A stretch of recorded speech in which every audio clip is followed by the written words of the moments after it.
अनि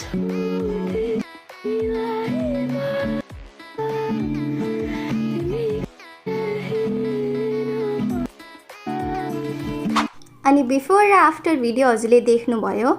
सो बिफोरमा कस्तो थियो र आफ्टरमा कस्तो भयो भनेर हजुरले देख्नु नै भएको छ।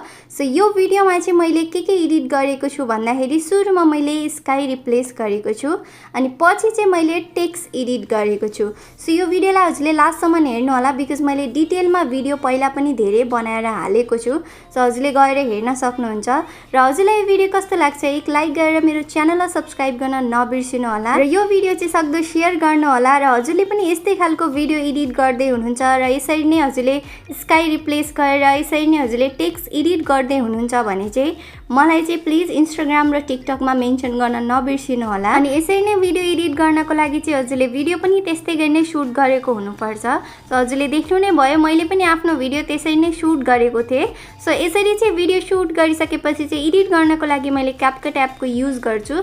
सो सुरुमा मैले यहाँबाट क्यापकट एपलाई ओपन गर्छु र यसरी चाहिँ एप ओपन भइसकेपछि चाहिँ न्यू प्रोजेक्टबाट चाहिँ अब मैले एउटा भिडियोलाई सेलेक्ट गर्छु। सो हजुरले यहाँनिर देख्न सक्नुहुन्छ यो भिडियो चाहिँ मैले सेलेक्ट गरिसकेको छु र मैले यहाँबाट प्ले गरेर देखाउँछु। अनि यो भिडियो चाहिँ मैले यसरी नै सुट गरेको थिएँ। यो भिडियोमा चाहिँ मैले कुनै पनि इफेक्ट फिल्टर केही पनि राखेको छैन। सो सबै एडिट गर्दै देखाउँछु हजुरलाई फाइनल रिजल्ट। अनि लास्टमा चाहिँ क्यापकटको वाटरमार्क आउँछ त्यसलाई चाहिँ हजुरले सेलेक्ट गरेर डिलिट गर्न सक्नुहुन्छ।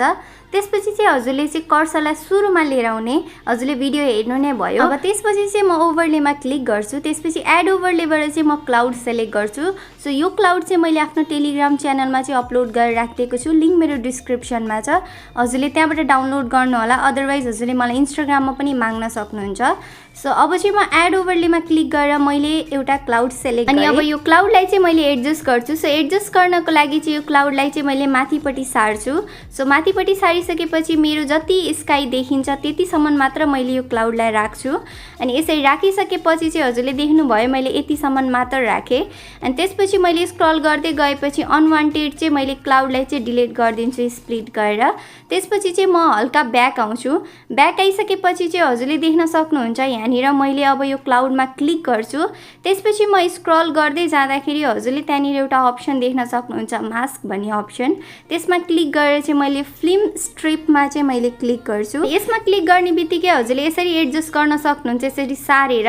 त्यसपछि तल चाहिँ एरो भन्ने अप्सन देख्न सक्नुहुन्छ। त्यो एरोलाई चाहिँ हल्का हजुरले सार्नु भयो भने चाहिँ हजुरको माथिपट्टि चाहिँ डार्क हुन्छ र हजुरको तलपट्टि चाहिँ थोरै देखिन्छ यो रियल जस्तै नै देखिन्छ। सो हजुरले यसलाई राम्रोसँग एडजस्ट गर्नु होला। अनि यसलाई एडजस्ट गरिसकेपछि हजुरले यहाँनिर देख्न सक्नुहुन्छ त्यो माथिको क्लाउड चाहिँ हजुरको फेसमा आउँछ या मेरो पनि फेसमा आइरहेको छ। सो यसलाई कसरी हटाउने भनेर अब म हजुरलाई सिकाउँछु। सो हजुरले देख्नु नै भयो यो भिडियो यस्तो देखिन्छ क्लाउड राखिसकेपछि। अब यसलाई एडजस्ट कसरी गर्ने भन्दाखेरि सुरुमा आफ्नो भिडियोलाई सेलेक्ट गर्ने मेन भिडियोलाई। त्यसपछि चाहिँ हजुरले स्क्रल गर्दै आउँदाखेरि त्यहाँनिर कपी भन्ने अप्सन देख्नुहुन्छ। कपीमा क्लिक गरेर त्यसकै साइडमा हजुरले ओभरले भन्ने अप्सन देख्न सक्नुहुन्छ। त्यसमा क्लिक गर्नु होला। त्यसपछि चाहिँ भिडियो ओभरलेमा आउँछ। एन्ड ओभरलेमा आइसकेपछि चाहिँ हजुरले यसरी चाहिँ सार्दै अगाडिसम्म लगेर चाहिँ हजुरले एडजस्ट गर्नु होला। अनि यसरी एडजस्ट गरिसकेपछि चाहिँ हजुरले अब ओभरलेवाला भिडियोलाई सेलेक्ट गर्नु होला र हजुरले रिमुभ ब्याकग्राउन्डमा क्लिक गर्नु होला। एन्ड रिमुभ ब्याकग्राउन्डमा क्लिक गर्ने बित्तिकै ब्याकग्राउन्ड रिमुभ हुन्छ भिडियोको। अनि त्यसपछि चाहिँ हजुरको जुन फेसमा क्लाउड आइरहेको थियो त्यो पनि आउँदैन र त्यो क्लाउड पछाडि ब्याकग्राउन्डमा देखिन्छ अनि यो एकदम पर्फेक्ट पनि देखिन्छ। सो हजुरले यहाँ देख्न सक्नुहुन्छ यो भिडियो। अनि यो भिडियोमा चाहिँ स्काई रिप्लेसमेन्ट मात्र गर्दाखेरि भिडियो कति एट्र्याक्टिभ देखिरहेको छ अझ राम्रो देखिरहेको छ। सो हजुरले यति मात्र पनि गर्न सक्नुहुन्छ। सो फाइनली मैले यसमा चाहिँ स्काई रिप्लेस गरिसकेँ। अब यसपछि चाहिँ यसमा टेक्स्ट कसरी चाहिँ एडिट गर्ने त्यो पनि म हजुरलाई सिकाउँछु। सो त्योभन्दा अगाडि चाहिँ मैले यो भिडियो चाहिँ सेभ गर्नुपर्ने हुन्छ। सो मैले यहाँनिर यो भिडियोलाई सेभ गरेँ। त्यसपछि सेभ गरिसकेपछि चाहिँ माथि डनमा क्लिक गर्ने। अनि अब फेरि मैले न्यू प्रोजेक्टबाट चाहिँ सेम भिडियोलाई सेलेक्ट गर्छु। सो यो भिडियोलाई चाहिँ मैले कलर ग्रेडिङ गरेर सेभ गरेको छु। सो यसको पनि ट्युटोरियल मैले अलरेडी मेरो च्यानलहरुमा हालेको छु कलर ग्रेडिङको। अब यसमा चाहिँ मैले टेक्स्ट मात्र एडिट गर्छु। सो टेक्स्ट पनि मैले नर्मल टेक्स्ट एडिट गर्ने हैन। सो टेक्स्टलाई पनि मैले आफ्नो पछाडी कसरी राखेको थिएँ मैले आफ्नो भिडियोमा भनेर म यसमा चाहिँ सिकाउँछु हजुरलाई। सो त्यो गर्नको लागि चाहिँ हजुरले सुरुमा चाहिँ ओभरलेमा क्लिक गर्नु होला। त्यसपछि एड ओभरलेमा क्लिक गरेर कुनै एउटा ओभरले सेलेक्ट गर्न सक्नुहुन्छ। सो मैले चाहिँ टेक्स्ट लेखिनँ, टेक्स्ट लेख्दा पनि हुन्छ या हजुरले कुनै ओभरले भेट्नुहुन्छ भने ओभरले मात्र पनि राख्दा हुन्छ। सो मैले चाहिँ इजीको लागि चाहिँ ओभरले नै सेलेक्ट गरेँ। त्यसपछि चाहिँ मैले एडिटमा क्लिक गर्छु, त्यसपछि क्रपमा क्लिक गरेर चाहिँ यो ओभरलेलाई चाहिँ मैले थोरै क्रप गर्छु बिकज यसमा चाहिँ टिकटकको वाटरमार्क छ। सो त्यो चाहिँ हटाउनको लागि मैले थोरै क्रप गर्छु। अनि यो ओभरले चाहिँ मैले डाउनलोड गर्दाखेरि यसमा सबै लिरिक्स थियो। सो मैले जुन चाहिँ लिरिक्समा भिडियो बनाएको छु त्यो मात्र राख्छु र बाँकीलाई मैले यसरी डिलिट गरिदिन्छु स्प्लिट गरेर। सो यसरी गरिसकेपछि चाहिँ हजुरले यहाँनिर देख्न सक्नुहुन्छ त्यसपछिको फेरि अनवान्टेड मैले क्लिपहरूलाई यहाँबाट डिलिट गरिरहेको छु। अनि अब चाहिँ हजुरले ओभरलेलाई सेलेक्ट गर्नु होला। ओभरलेलाई सेलेक्ट गरिसकेपछि स्प्लाइसमा क्लिक गरेर हजुरले फिल्टरमा क्लिक गर्नु होला। सो फिल्टरमा क्लिक गर्ने बित्तिकै हजुरको चाहिँ ओभरलेको ब्ल्याक पार्ट चाहिँ हट्छ, अदरवाइज हजुरले लाइट एन्डमा पनि क्लिक गर्न सक्नुहुन्छ।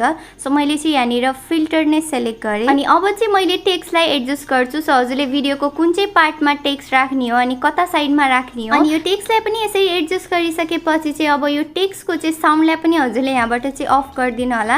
अफ गरिसकेपछि चाहिँ ब्याक आउने। अब टेक्स्टहरू चाहिँ सबै एडिट गरिसकेपछि एडजस्ट गरिसकेपछि हजुरले देख्न सक्नुहुन्छ यो टेक्स्ट चाहिँ फेसमा आइरहेको छ।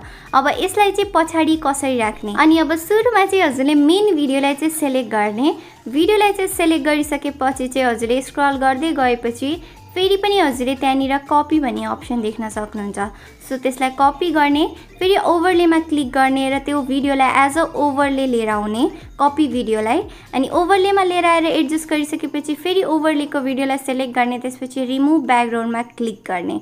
सो रिमुभ ब्याकग्राउन्डमा क्लिक गरिसकेपछि यसको ब्याकग्राउन्ड रिमुभ हुन्छ र फेरि यो टेक्स्ट चाहिँ पछाडि जान्छ एन्ड हजुरको चाहिँ फेसमा चाहिँ कुनै पनि टेक्स्टहरू आउँदैन। अनि यो एडिट गर्नलाई एकदम धेरै इजी छ। सो हजुरले चाहिँ टेक्स्ट पनि आफ्नो पछाडि राख्न सक्नुहुन्छ। अब मैले फेरि मेन भिडियोलाई सेलेक्ट गर्छु अनि स्क्रल गर्दै जाँदाखेरि त्यहाँ एडजस्टमा क्लिक गर्छु अनि एडजस्टमा क्लिक गरेर HSL भन्ने अप्सनमा क्लिक गरेर यसबाट चाहिँ म सेचुरेसन अनि त्यसपछि हजुरले चाहिँ यहाँनिर देख्न सक्नुहुन्छ मैले हल्का चाहिँ कलर चेन्ज गरेको छु ब्याकग्राउन्डको। सो यसरी चाहिँ ब्याकग्राउन्डको कलर चेन्ज गरिसकेपछि चाहिँ अब हजुरले यहाँबाट सेचुरेसनहरू पनि बढाउन सक्नुहुन्छ। सो यस्तो गर्दाखेरि अझ राम्रो र अझ एट्र्याक्टिभ देखिन्छ। सो यसरी चाहिँ मैले आफ्नो भिडियोलाई एडिट गरेँ। एडिट गरेको हजुरले देख्नु नै भयो र मैले चाहिँ यो दुईटै भिडियोको चाहिँ भिडियो पहिला पनि राखेको थिएँ। सो हजुरलाई यो भिडियो कस्तो लाग्यो एक लाइक गरेर मेरो च्यानललाई सब्स्क्राइब गर्न नबिर्सिनु होला र यसमा हजुरले अझै पनि फिल्टर इफेक्टहरू जे राख्नु छ हजुरले अझ पनि राख्न सक्नुहुन्छ। अनि त्यसपछि हजुरले ध्यान दिएर राम्रोसँग एडिट गर्नु होला। सो यसरी एडिट गरिसकेपछि चाहिँ अब म यो भिडियोलाई चाहिँ सेभ गर्छु। अब भिडियो सेभ गरिसकेपछि चाहिँ फाइनल लुक चाहिँ हजुरले यहाँनिर देख्न सक्नुहुन्छ। यसमा चाहिँ मैले फेरि पनि कलर ग्रेडिङ गरेर अझ राम्रो बनाएको थिएँ। आउने दिनमा यस्तै खालको भिडियो लिएर आउनेछु। तबसम्मको लागि बाई, टेक केयर।